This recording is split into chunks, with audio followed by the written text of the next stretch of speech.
Hello everyone, welcome back to my channel. Today in this video I will show you how to fix Assistive touch not moving on iPhone after update iOS 16. First of all, subscribe to my YouTube channel and press the bell icon to get new tech videos. Now let's start the video. Solution number 1.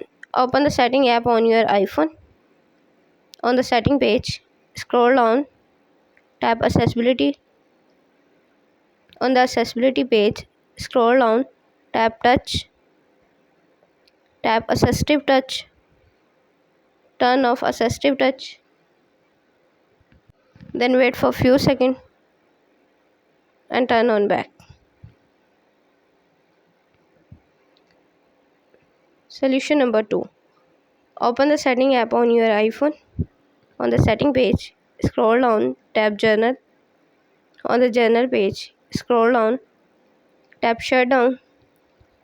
Now slider to power off, slider to turn off your device, then wait for few seconds and turn on back.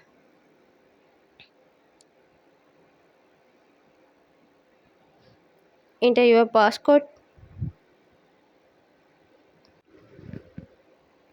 Solution number 3.